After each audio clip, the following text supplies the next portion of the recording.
Welcome to the Law Firm Marketing Minute, your source of internet marketing inspiration. Hey everyone, and welcome to the Law Firm Marketing Minute. I'm your host, John Henson, and this week, getting back into the regular marketing sort of related content. And I wanted to talk about, basically, we're at a point now in the marketing world, especially content marketing, where you have three basic different mediums for distributing content. All right, you got audio, you got video, and you got written word. Right. And so what we're going to do here is we're going to just kind of go through each one, kind of break them down. Which one should you be doing? Which one should be where you start? Which one should be kind of the last one you look into? And honestly, let's start with the original. Let's start with written words, blogging.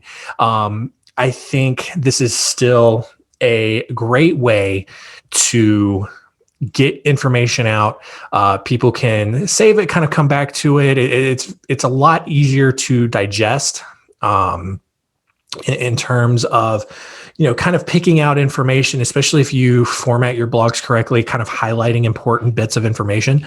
All that kind of stuff is good. Kind of our feeling about SEO, but blogs still have that value in terms of for content. If SEO is a big part of your marketing strategy, there's still ways you can incorporate keywords, link building, all that kind of stuff. Honestly, that you should know by now, like that shouldn't be a priority for your marketing strategy. But if that is part of your marketing strategy, blogs can have a positive impact on that. Over time, blogging, will build up a nice content library for you, especially if your content continues to be evergreen. And, as a refresher there, just evergreen content is stuff that people can go back months, maybe even a couple of years down the road and still get a lot of value from. It's very surface level. It's not content that is hinging on laws that can really be updated or that are up in the air. So real basic surface level stuff. And why is that? Your audience is not going to dig very deep, right? You got to keep in mind, you're not writing for other attorneys. You are writing for the people who are going to be hiring you. And so people who are going to be hiring you, they're going to be doing their research, but they're only going to dig so deep on a topic. They just need to see that you display some expertise in a topic and that you can empathize with them and that you can truly convey that you understand what they're going through and can fix the problem. They're not going to sit there and read a blog that is, 10,000 words or more. That's going to go into a lot of if-then situations, this or that situation, stuff like that. They're just not going to do that. All right. They're going to get to your page. They're going to scan it. They're going to, so list articles are still huge. Blogs that cover one concept at a time, answer one question at a time, stuff like that. That's going to be the most impactful content, most impactful blog content. And if you write it the right way, if the topics are correct, people can go through your blog archives. People can go back several months, several years, and still get good advice out of those blogs. Another big component of blogging, especially if you've been doing it for a while, you can compile all those blogs together in a book and publish a book. And there's not a whole lot of extra writing that you have to do. Maybe you write an introduction, maybe you write a few paragraphs to help transition between some of the blogs. But that is an easy hack to publishing your first book or publishing a book as an attorney, where you can take a lot of your old content, especially if it's evergreen, it's still going to be relevant. And you can compile that into a book, get it self-published. You do not have to go through a publisher, hire an agent, pay a bunch of fees. There's a lot of on-demand publishing that is super easy to use. And you can just do that real quick relatively quick, and get a nice credibility piece in your office for that. All right. So that's blogging. I think that's probably where you start with your content marketing. Obviously, it's probably wiser to hire a vendor or some sort of copywriter to write those blogs for you. You do not need to be spending multiple hours a week or a month writing blogs for your law firm. There are just better things you can do with your time, more important things that you could be doing with your time in terms of running your firm, generating more revenue, using that time that you would otherwise be spending writing those blogs and actually spending on legal work. Check our episode out a couple of weeks ago about the time that you're you're actually losing doing non-legal work for your firm. So outside of blogs, all right, you still got video and you got podcast. All right, video. A few years ago, we would have said that video was up and coming. We're at a point now where video is a marketing staple. All right. If you are not doing blog and video, you should certainly be doing blog, but video should be a close second. And I get it. Like, it can be hard to get in front of a camera. A lot of us are very self-conscious. I get it. I'm the same way. I power through it. Right. I rarely go back and watch my videos because I'm just going to cringe. I'm going to, be my biggest critic, all that kind of stuff. But you got to remember, like, a lot of people aren't going to see the same things that you're seeing. They're not going to see the imperfections. They're not going to be criticizing you as much as you're criticizing yourself. People are going to be watching your videos to get information. That's the thing they're going to be focused on. They're going to be focused on the things that you are saying, not how you look, not how you talk or anything like that. So video, and there's a ton of stats to back this up. I mean, I think I saw the other day, like 86% of businesses are using video now. But the crazy thing is, like, only about a quarter of law firms are using video. So there's still a huge opportunity for law firms to use video as a way to stand out from their competition.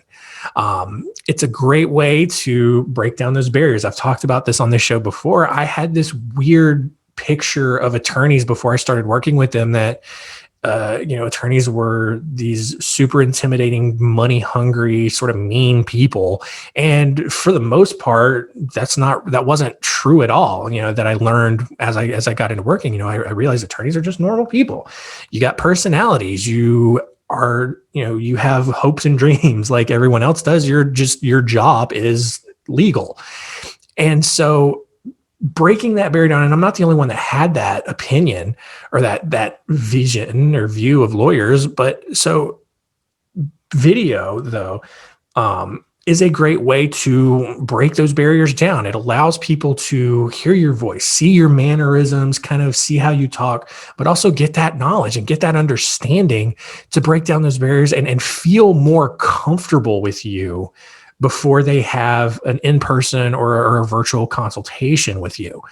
And that's huge. Also, to go back to kind of the SEO side of things, you're uploading those videos to YouTube. YouTube is the second biggest search engine, I think. Maybe it goes back and forth, but I mean, Google owns it. So, I mean, it's all part of the biggest search engine on the planet. So there's value in that as well. Again, like with blogs, that shouldn't be your primary concern. It's an added benefit. It's a tertiary benefit. It should not be the primary reason that you're doing videos in the first place. All right. But it also adds, it kind of incorporates all three to a degree. It's definitely audio, video. You can use a transcription service to have the things that you say transcribed. You can put that in the description of the video, whatever you want to do.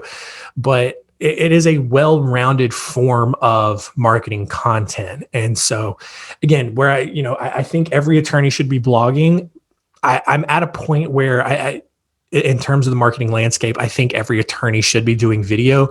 Only about a quarter are. So there's a huge opportunity there for you to do video if you are not currently doing it. So the last one is podcasting. Podcasting is that new up and coming sort of marketing medium now. And podcasting is really helpful. I mean, it's basically video without the visual component of it. It really allows you to get your expertise out. I think kind of, at least right now, the attorneys who are doing a podcast are the ones who are out in front of it. And they are riding the popularity wave right now. I think in a few years, I think podcasting is going to be as common as videos are right now.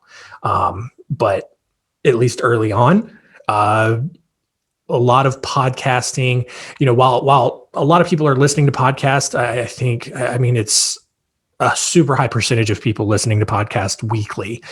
A lot of that's still just in a commute. Maybe people do it while they work out. So it's not as widely consumed, but the people that do consume podcasts, and I'm one of them, I have, I think, 5 or 6 different podcasts I listen to on rotation every week instead of listening to the radio. So the people that listen to them a lot. that number of people who listen to podcasts is steadily growing. And I think in a few years, like I said, it's going to be as prevalent as video consumption. Just right now, I think more people are still familiarizing themselves with the technology. I think because it was, at least at the start, podcasting was a mobile-based content medium. It is now expanded through, places like Pandora, Spotify, where you can listen on your computer, you can listen and watch on YouTube, stuff like that. But, because you have people with Apple and Android, podcasting was originally like on iPods. That's why it's called a podcast. So it was primarily an Apple-based thing. Google Podcast has come along to make it a little bit more accessible for Android users. There's a bunch of other podcast apps out there. So Android is kind of closing that gap for podcasts, but there's still a little bit of a discrepancy. I kind of look at the stats on our podcast and Apple by far. And, I know, I think the majority of people do use Apple products, but there's a ton of people out there who have Android, and those people are slowly kind of catching up in terms of getting more easily accessible podcasts. So, if you're doing a podcast now, awesome. Like I said, you're ahead of the curve on it. You are basically part of the pioneers, especially in the legal world of podcasting and getting that information out there. So great. If you're on the fence about podcasting, it's a great alternative to video. Like I said, especially if you are a little bit insecure, a little bit self-critical, you don't want that visual element of it. Man, a podcast is great. You can sit down in front of a microphone, just stream of consciousness, just go off about a topic. And that is a huge credibility booster. The one sort of advantage that podcasting has over video is that people see it as more of a credibility booster than video, and almost akin to having a book published. We see podcast as like having your own talk radio show. And so, that's huge. And that's, people will say, oh, wow, they have a podcast. That's a big deal, So a lot of things to consider there. I think at this point in time, on this very day, you should be doing blog. You should definitely be doing video. And then you should at least be considering and looking into getting a podcast started and getting out in front of that. And really being a pioneer, doing a blog, everyone's doing blog. That's something you should be doing. For law firms doing video, even though you should be doing it now, you're doing better than 3/4 of all the other law firms out there. And then podcast, you're going to be way ahead of the game.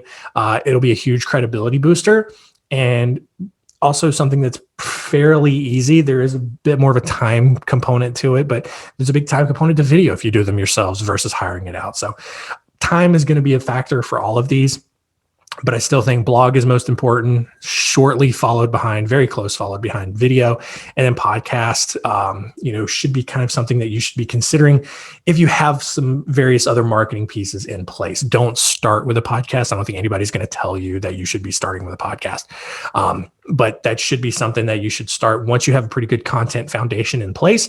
And that podcast is going to be used to really excel and elevate that authority. So hope that was helpful. I wonder, if you agreed with me. If you don't, let me know. I'm happy to talk with you guys about all of your content marketing. Send me an email at johnjohn@spotlightbranding.com. Continue to check out Center Stage. New episodes drop every Wednesday morning. We have a lot of great guests, got a lot of great guests lined up, a lot of great topics being covered. I know that's been super helpful for attorneys out there, just getting other perspectives, hearing what other attorneys have to say about things that they've encountered and how they've overcome certain obstacles. And so really think it's going to be helpful for you guys. And I think it's going to do it for us this week. We'll see you next time.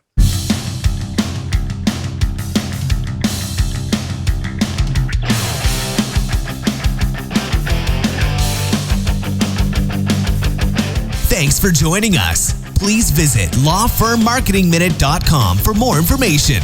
We'll see you next time.